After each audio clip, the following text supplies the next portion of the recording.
Halo semuanya, selamat datang di ulasan kita hari ini. Kita bakal bongkar habis-habisan sebuah topik yang luar biasa menarik, yaitu soal efek domino gula darah di dalam tubuh kita. Dan percaya deh, dampaknya ini melaju jauh, melampaui sekedar masalah diabetes aja. Oke, ini peta jalan kita hari ini. Kita mulai dari akar masalah, lompat ke gula dan kesehatan mental, terus ngebahas bahaya tersembunyi komplikasi fisik, masuk ke jebakan stres, dan pastinya ditutup dengan solusi holistik. Yuk langsung kita bahas. Bagian pertama, akar masalah. Resistensi insulin. Kita harus lihat di mana sebenarnya kartu domino pertama ini mulai jatuh. Buat ngasih gambaran kenapa ini penting banget, bayangin ini. Rata-rata masyarakat Indonesia itu mengonsumsi 96 kg beras putih per orang setiap tahunnya. Gila kan?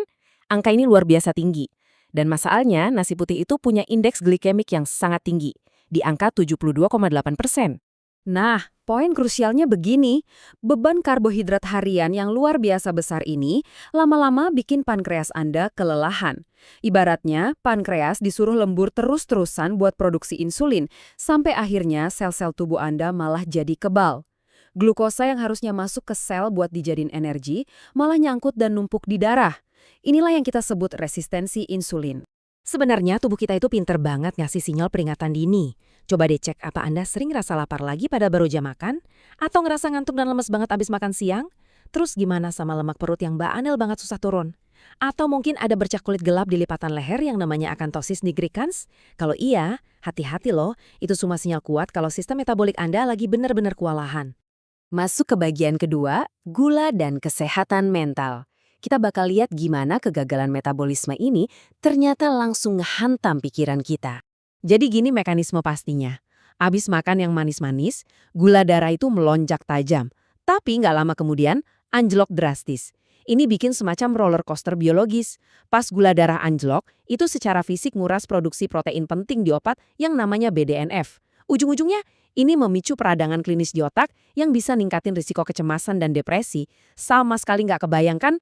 Belum berhenti di situ, asupan gula berlebih ini juga perlahan-lahan ngancurin bakteri baik di usus Anda. Padahal usus itu sering banget dijuluki sebagai otak kedua loh. Kalau mikrobioma usus ini berantakan, otomatis tubuh Anda bakal kehilangan kemampuannya buat menyeimbangkan bahan kimia kebahagiaan alami, kayak serotonin dan dopamin. Lanjut ke bagian ketiga, bahaya tersembunyi komplikasi fisik.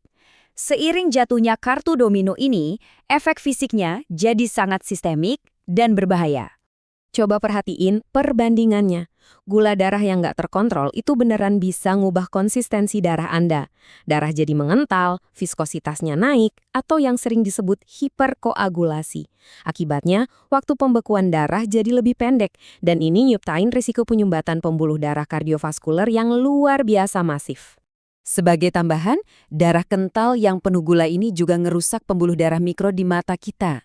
Makanya, buat nyelamatin penglihatan dari retinopati diabetik, stabilin gula darah aja nggak bakal cukup.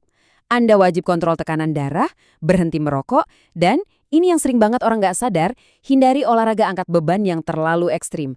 Kenapa? Karena tekanan itu bisa langsung memicu pendarahan di dalam retina mata Anda. Oke, masuk ke bagian 4, jebakan stres dan gula darah. Ini semacam klimaks psikologis dari ulasan kita nih. Fakta menarik nih, ada sebuah studi dari Journal of Language and Health yang ngamatin para pasien di RSUD Hanau. Mereka pengen lihat dengan mata kepala sendiri gimana sih beban mental atau tingkat stres itu berdampak langsung secara fisik pada glukosa pasien. Hasilnya, para peneliti nemuin realitas yang lumayan bikin kaget. 80%, bayangin, 80% dari pasien diabetes yang diamati itu punya kadar gula darah yang sama sekali nggak terkontrol. Dan waktu mereka ngecek data psikologisnya, ketahuan deh alasannya. Lebih dari 43% pasien tersebut ternyata menderita stres tingkat berat. Ini nyiptain korelasi positif yang nyata banget. Kesehatan mental yang anjlok secara langsung nyabotase kesehatan fisik mereka. Jadi pelajaran penting yang bisa kita tarik dari sini adalah adanya siklus umpan balik biologis. Stres atau kecemasan Anda itu memicu keluarnya hormon kortisol. Nah, hormon ini tuh secara fisik ngeblok kerja insulin. Efeknya, gula darah melonjak, tubuh ngerasa makin terancam, dan akhirnya Anda jadi makin stres. Benar-benar sebuah jebakan yang sempurna. Tapi tenang aja, kita masuk ke bagian kelima, solusi holistik dan inovatif. Gimana caranya kita nyetop kartu domino ini biar nggak terus-terusan berjatuhan?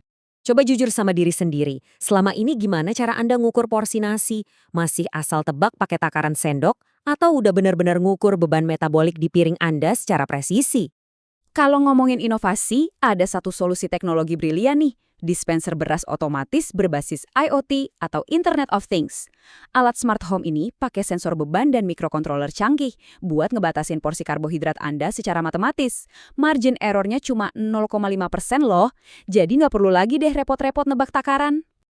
Pastinya, teknologi secanggih apapun harus digabungin sama kebiasaan sehat sehari-hari ya. Cukup rutinin jalan kaki 150 menit seminggu, perbaiki kualitas tidur 7-8 jam, dan mulai ganti nasi putih Anda dengan karbohidrat kompleks. Kombinasi ini bakal ngebantu banget buat ngebalikin sensitivitas insulin Anda secara alami.